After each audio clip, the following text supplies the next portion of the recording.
Bonjour chers taureaux, bienvenue à la chaîne Les Astres disent, ici Zénab Slim. Dans cette vidéo, je vous présente les prévisions d'avril. Je commence d'abord par les prévisions générales pour tous les signes et par la suite, je passe à vos prévisions particulières à vous. Comme d'habitude, je commence par citer les événements significatifs et les emplacements des planètes durant le mois d'avril. À noter que les heures indiquées sont l'heure de Montréal pour convertir vers l'heure de Paris, Luxembourg ou Belgique. Vous n'aurez qu'à rajouter 6 heures. Mars entre dans les Gémeaux le dimanche 31 mars à 2h33 et y restera jusqu'au mercredi 15 mai à 22h03 et puis il entrera dans le Cancer. Le 5 avril, une nouvelle lune aura lieu dans le Bélier à 4h50. Vénus entrera dans les Poissons le mardi 26 mars à 15h52 et elle y restera jusqu'au samedi 20 avril à 12h03 puis elle entrera dans son exil le Bélier. Mercure, dans son exil, les Poissons arrêtés de rétrograder depuis le 28 mars et il entrera dans le Bélier le 17 avril. Le 19 avril à 7h11, une pleine lune aura lieu dans la Balance. Neptune est dans les Poissons, Saturne et Pluton dans le Capricorne, Uranus est dans le Taureau, le Soleil est dans le Bélier jusqu'au samedi 20 avril, puis il entrera dans le Taureau, Chiron dans le Bélier depuis 18 février jusqu'au 14 avril 2027.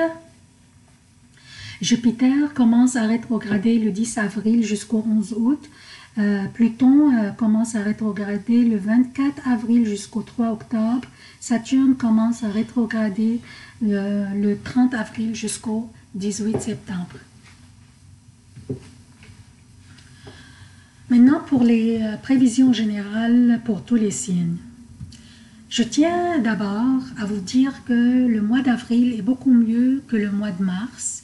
Et il sera plus actif et il y aura plus de changements positifs. Ce qui démarque avril, c'est que la période rétrograde de Mercure est finie. Et cela arrivait pendant que Mercure était dans les Poissons, soit dans son exil. Mercure va rester dans les Poissons jusqu'au 17 avril, mais ce qui allège les effets négatifs de Mercure dans son exil et Vénus qui est entrée dans les Poissons le 26 mars, dans les Poissons qui est sa maison d'exaltation. Donc, tout au long de la présence de Mercure dans son exil,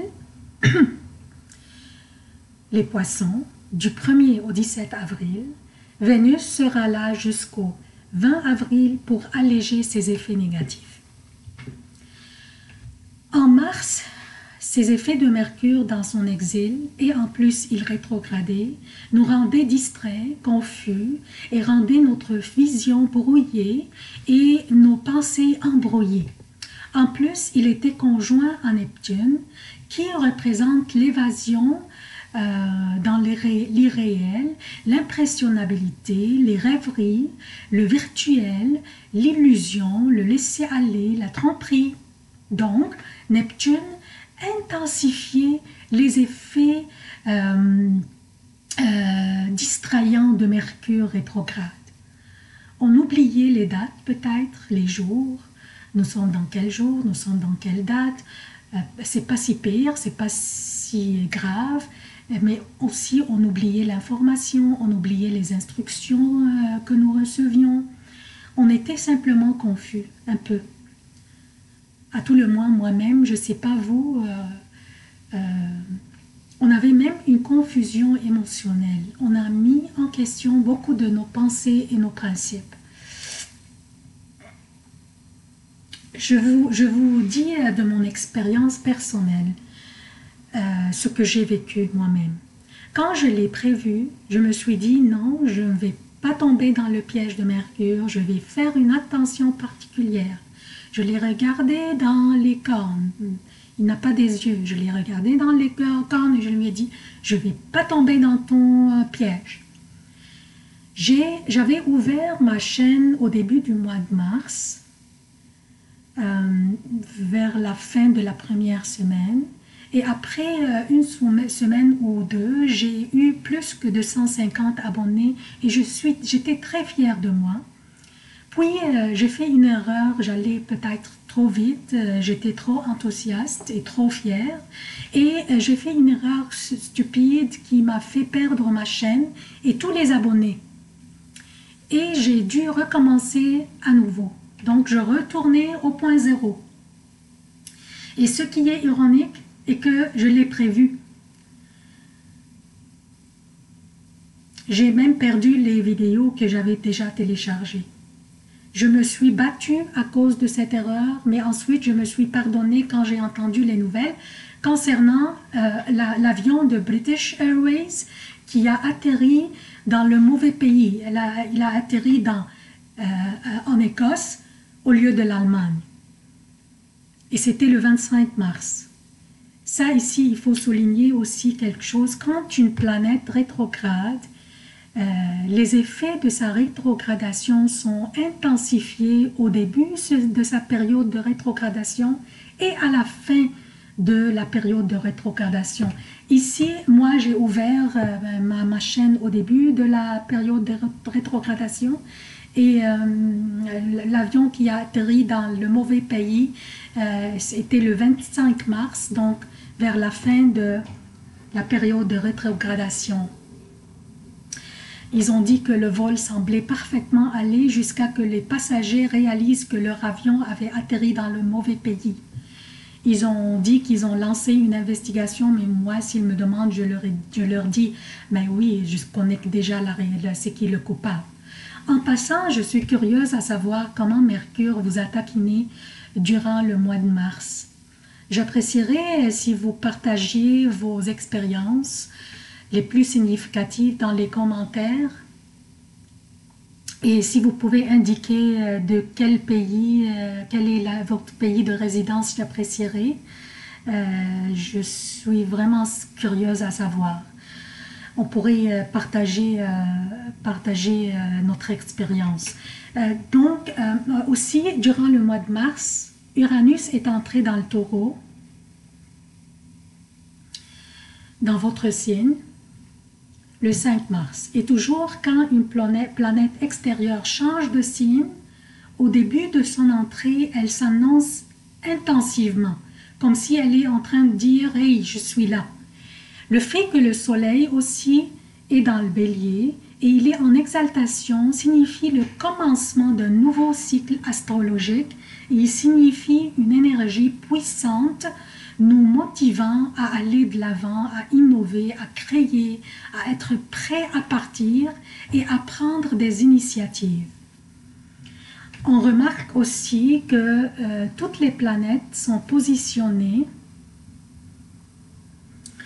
dans des signes mutables, soit les signes qui influencent l'évolution, ou dans des signes cardinaux qui influencent les changements. Aucune planète n'est dans un signe fixe.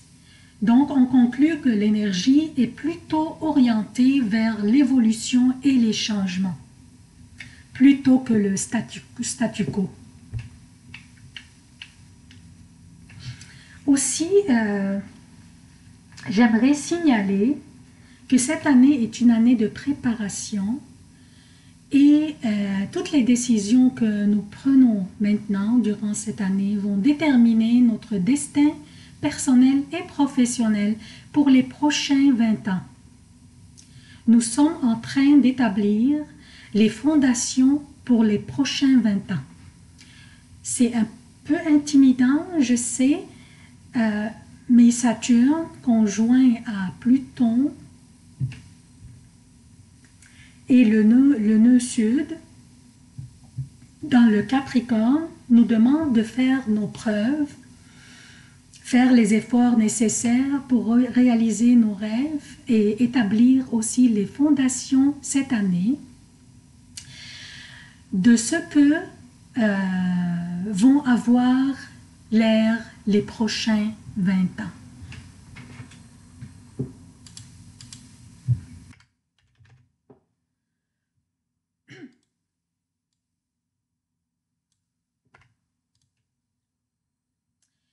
Alors, ce sont les prévisions générales pour tous les signes. Maintenant, je passe aux prévisions de l'ascendant Taureau.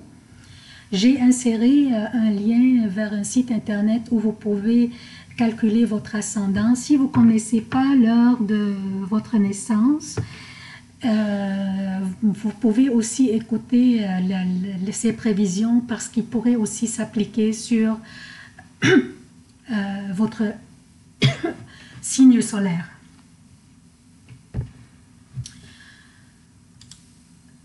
Avril, cher Taureau, va corriger ce que Mars a ruiné. Ça, c'est le titre de ce mois pour vous. Dernièrement, pendant que Mercure rétrogradait dans son exil, les poissons, vous auriez mis en question ou en révision la plausibilité de certains objectifs ou de certains buts et à quel point ils sont réalisables. Durant le mois de mars aussi, vous auriez pris des décisions qui n'étaient pas assez judicieuses ou au niveau de l'argent, car Mercure, qui est rétrogradé dans son exil, gouverne votre maison d'argent. Mercure, dans son exil, il gouverne les Gémeaux, votre maison d'argent. Mais en avril, des sextiles entre Mercure et Neptune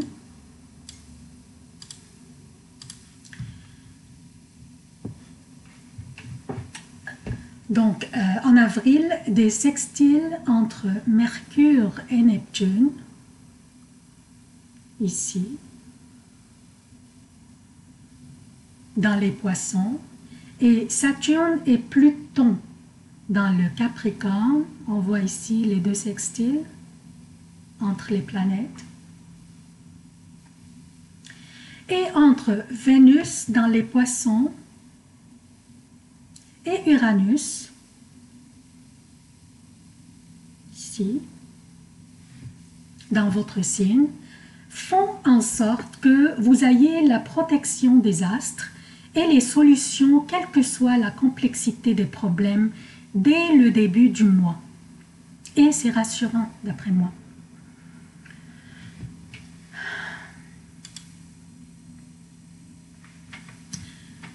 Une conjonction entre Mercure, la communication et les mots, qui influence la communication et les mots, et Vénus qui influence le charme et la séduction dans votre 11e maison, ici dans les poissons, votre 11e maison liée à votre identité, vos affinités humanitaires et intellectuelles dans le groupe d'amis ou dans d'autres groupes. Une conjonction harmonieuse entre communication et charme vous incite à exploiter vos talents et vous adresser à votre groupe d'amis ou équipe de travail ou à vos partisans si vous étiez politicien et vous allez vraiment gagner leur admiration. Le moral sera au beau fixe, surtout quand vous verrez l'admiration et le respect que les autres vous montreront. Vous auriez tout ce qu'il faut pour réussir dans l'organisation des soirées, des réceptions ou des parties. Et la lumière sera faite sur vous, même si vous travaillez dans les coulisses.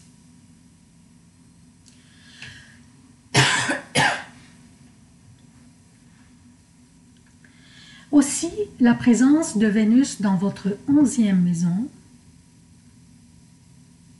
les poissons, signifie que vous allez obtenir ce que vous désiriez il y a longtemps. Et vous pourriez aussi recevoir une somme d'argent imprévue, mais aussi il y aura des dépenses imprévues, car Mars, qui gouverne la maison des dépenses, pourrait vous inciter à dépenser plus que prévu, mais sur quelqu'un d'autre. Donc, les dépenses ne seront pas faites sur vos besoins, mais plutôt sur les besoins d'une autre personne, soit votre douce moitié ou un membre de votre famille. Excusez. Mars dans les Gémeaux, votre deuxième maison, vous êtes ici, c'est votre deuxième maison, faisant un semi-sextile avec Uranus qui est dans votre signe. Donc vous voyez ici Mars dans votre deuxième maison, faisant un semi-sextile avec Uranus qui est dans votre signe, signifierait que durant ce mois, vous maîtriserez les négociations et les discussions. Et si vous aviez un projet à mettre en exécution durant ce mois, votre intuition vous guidera dans le meilleur sens et vers la prise des meilleures décisions, des décisions judicieuses pour réussir dans vos démarches. Et si vous étiez à la recherche d'emploi, vous pourriez le trouver ce mois-ci. Vos talents en négociation et votre charme vous aideront à décrocher les meilleurs contrats. Vous remarquerez l'admiration et le respect de votre entourage et à quel point vous êtes apprécié. Et c'est gratifiant. Vous sentirez que les choses sont plus faciles qu'auparavant. Uranus dans votre première maison et Mars dans votre deuxième maison et Saturne dans votre dixième maison vous inciteront à bouger, à accomplir, à voyager et à créer des idées de projets et même à prendre des risques bien calculés. Encore une bonne nouvelle pour vous, chers taureaux.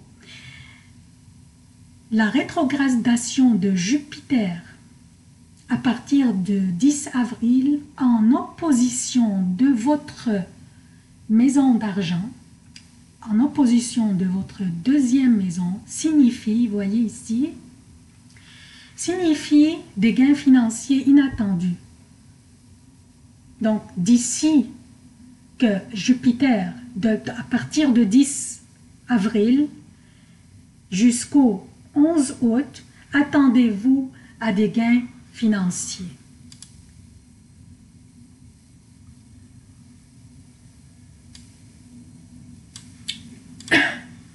Aussi, la rétrogradation de Jupiter vous invite à réviser certaines décisions ou désirs de lancer un partenariat financier, surtout pendant que Mercure soit toujours dans son exil. Mercure pourrait vous rendre distrait et brouiller votre vision des choses pendant qu'il est dans votre 11e maison. Donc, il est dans votre 11e maison et qui est son exil dans le fond. Et il est conjoint à Neptune qui intensifie les effets de Mercure. Donc, ne prenez pas des décisions financières que lorsque Mercure sorte des poissons vers le bélier. Et ça va être le 17 mars. Par exemple, ne placez pas votre argent dans des investissements ou bien ne sollicitez pas des hypothèques que vous pourriez regretter par la suite. Cela ne veut pas dire que ces projets ne sont pas bons pour vous, mais c'est plutôt une invitation à très bien calculer les choses et très bien calculer vos décisions. Et si vous étiez capable de reporter la prise de décision pour après que Mercure quitte les poissons le 17 avril, tant mieux.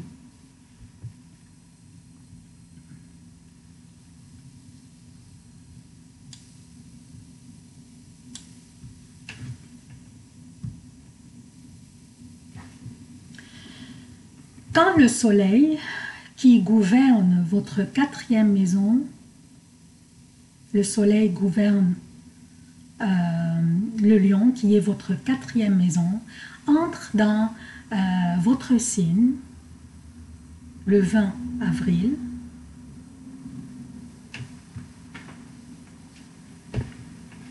ici, le soleil qui gouverne le lion, votre 4e maison, entre dans votre signe le 20 avril, pourrait signifier des gains en provenance de vos biens immobiliers.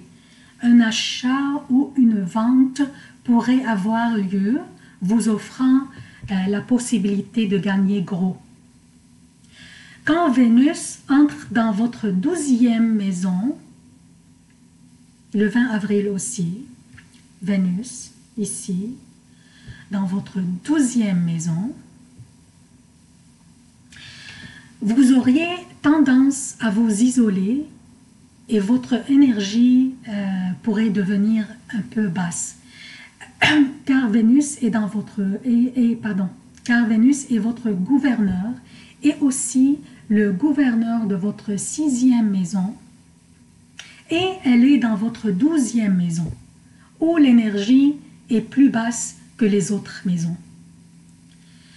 Concernant votre vie amoureuse durant ce mois, elle ne serait peut-être pas aussi glamoureuse et paisible que votre vie sociale et professionnelle.